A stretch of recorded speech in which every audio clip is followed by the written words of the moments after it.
What's that mysterious noise? Do you get it?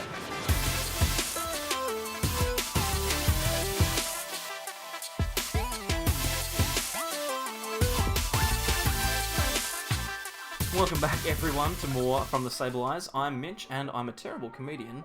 Also, we're here today to talk about Beheeyem. This is a cool little budget deck that you can put together. If you want to practice locking your opponent out of using items, then this would be a good way to do it.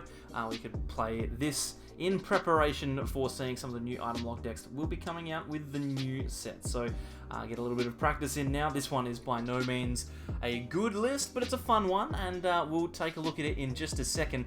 If you are the type of person that for some reason really enjoys these videos, I have no idea why you would think that, then please consider subscribing. Click the button down below to do that and give the video a like. That way more people see it. And if you think that this video is worth more people seeing, then like it and comment on it so that more people can see it, so that they can get that terrible intro. I'm choking up. I'm just gonna go to the list.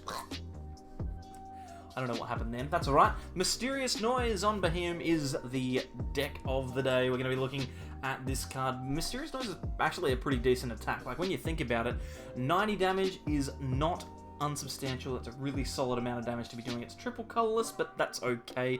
We can power it up with triple acceleration, and then the fact that we shuffle this card and all cards attached to it into the deck, that is a bit frustrating, but it means that we're always going to be able to find the triple acceleration energy, which is important. The item lock can be really powerful, especially when you gust out something to stop your opponent from playing any other cards. I really like the idea of Beheeyem, but I've never liked it in practice. What we'll do is we'll run through the list that we've seen and show off exactly how it's supposed to work. It is an absolute corker. There is a lot to talk about here. We've got things like Lily's Pokédoll, which we're going to try and put into the active. Obviously, if Beheeyem attacks, shuffles into the deck, then Lily's Pokédoll is a pretty good option. It means that our opponent is not going to be able to take any prizes. But if things aren't going so well, we haven't got the Lily's Pokédoll out, we can always put in Galarian Cursor.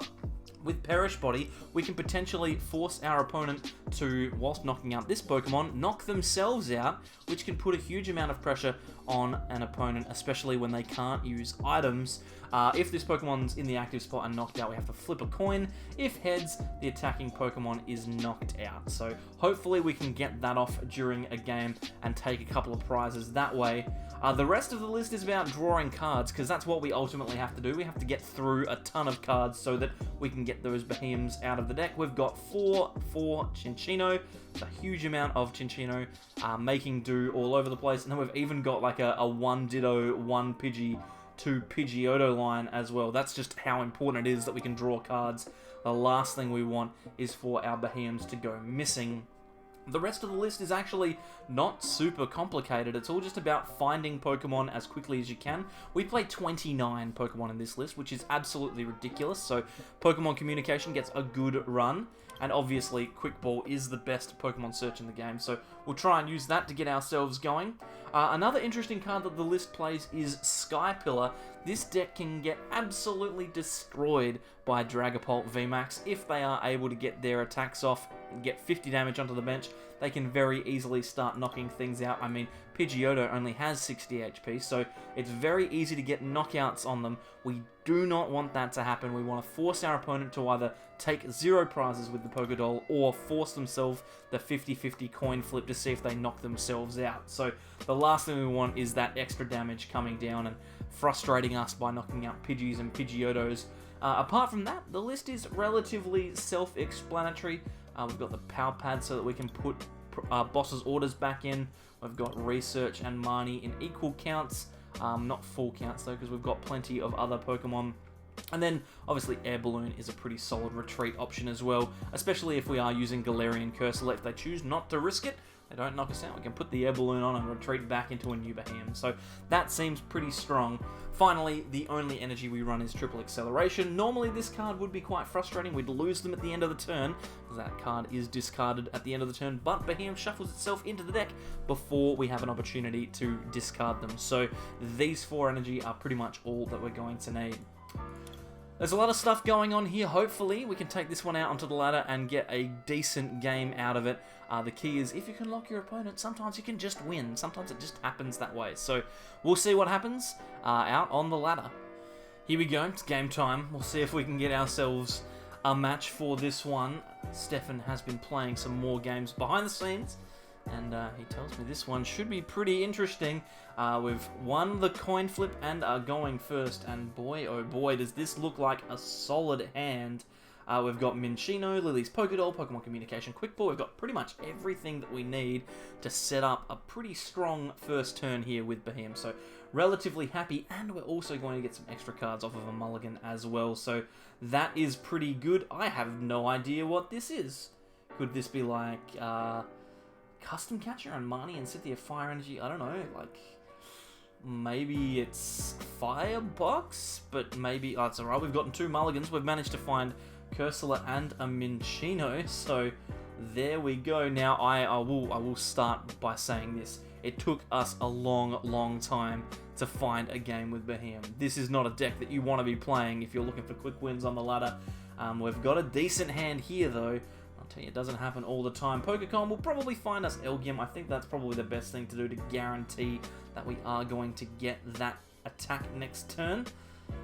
It's a little bit disappointing we didn't manage to find another Pokemon, another way to switch, sorry. Because we could switch into the Pokédoll. I mean, we'll put that down onto the field anyway and then just pass. We want to be able to switch the Minccino, but we've got 2 Cinccino next turn if he doesn't knock us out. I've got no idea what we're playing against here. We've got an Applin in the active and a Mysterious Treasure and Coughing. So this could be, yep, this is still in theme deck territory, but that's the amount of games that you lose when you play Beheeyem. It's not a good deck, and they just attach and pass. Okay, alright, so we've got Cinccino, we've got 2 Cinccino, we've also potentially got the opportunity to Dedenne. If we want to do that, we can. I'm thinking that Cinccino is probably going to go onto the bench. It's the safest place to put it, although we do need to find a switch. I think this is probably the right way to go. We'll make do, we'll get rid of the Power Pad at the moment, it's not super important, and oh, we've gotten ourselves a Dedenne. That's pretty strong. We could get this Cursula back into the deck here. Although, to be fair, we probably could have just got rid of the Mew there. That would have probably been enough. But we've found the Beheeyem, and we're looking for this Dedenne to find a supporter for us. I think if we can do that, then we will be set and ready to go. We could potentially use Quick Ball here to try and thin out a card, but not really required, I guess. It's not the end of the world if we don't do that. We'll just hit the Dedenne, and hopefully we can find everything we need. Look at this. We've got Air Balloon, we can retreat with Minccino, and we've got the triple acceleration energy onto the Beheeyem. So now pretty much all we need to do in order to establish a lock as early as turn 2 is to find another Elgium, which we could do by Marnieing, or we could potentially just go in straight for the knockout on that Coughing that they've been powering up with the boss's orders, but that would mean we wouldn't be able to attack next turn. I mean, we're probably going to attach the triple colorless, so we'll put that onto the Beheeyem. I think it's best to just Marnie, because that way we can hopefully find a Elgium, which we do find. This is a very, very good start. Fantastic. What we're going to do is we're going to retreat this Minccino into the Pokédoll, which we will flip, put it on the bottom of the deck, and then we will be able to get our Beheeyem into the active with an Elgium. This is all looking pretty good to me. And then we can Mysterious Noise, take the knockout, and put probably our Minccino again into the active. There's no reason to worry about that one. That is a pretty solid start for Beheeyem. It does not happen every time. Please do not expect it to, but hey, that's okay. We've also found Pokecom off of the prizes here, which is really big. A Welder onto a Coughing. I feel like we are never going to find out what this deck is. It looks like it might be like a Roxy's Flapple kind of situation, although I don't know what the Welder and the Psychic Energy are for. I mean, could be for anything. But this is the levels, the depths to which we have plunged to try and find a game with this deck. They're not going to be able to do anything there off of the Welder. We've managed to find Cursula and Beheeyem. We could also get another Cinccino if we really want to. I think we'll probably get rid of the Ditto in order to do that. Although, is it worth trying to find another Elgium? You have to ask yourself that. We've got pretty much everything that we need. We just need the triple acceleration energy and preferably a supporter as well. That would be really good. So we'll make do. We'll get rid of the air balloon, which we don't really need. My goodness gracious me. Unbelievable stuff. So we've got both Elgium and a research. This is exactly what we're looking for to try and maintain the lock. All we need now is an energy. We don't have it yet, but we still have some make-dos. I think we're going to get rid of a Chinchino, or maybe even this Cursula. We don't need those anymore. Find a couple of cards, triple acceleration, energy, everything's coming up. Millhouse, this is perfect stuff. Mysterious Noise is going to be yet another knockout, and hey, that's alright, I'd concede as well. It's a little on the short side today, but I guess that's what happens when Beheeyem plays perfectly. This deck does not do that every single time, I'll tell you that from personal experience. But hey, it's definitely a bit of fun, and when it does work, you feel really, really good about yourself. It's definitely a cheap one that you can pick up for the lower tiers of play. I would not begrudge anyone playing this if they had the opportunity to. But we are more excited about some of the item lock that is coming out of the Darkness Ablaze set in August. There's going to be that Vikavolt V, which is going to turn tables, I reckon. It's probably going to make a significant impact on the meta. But without further ado, we will cut this one short. I'm sorry that we couldn't find a better game. It's either that or we just brick and lose, so you tell me. Well, maybe the answer is just not play this deck, but it's fun and I like it, so I'm not going to do what you tell me. You're not my mother. It's fine. Unless you are. Hi, Mum. How's it going? Anyway, I'm rambling. We're going to move on. Thank you very much for coming. We always appreciate you sitting through whatever this is. If you would like to see more of it, subscribe. There's a button just there to do that. Over this side, there are some videos to see what YouTube thinks you'll like, and if you'd like, there's a playlist down the bottom right-hand corner for more Rebel Clash deck lists. Follow us on Facebook and Twitter at SAbleyes_YT, and apart from that, we'll see you all next time for more from the SAbleyes. Bye.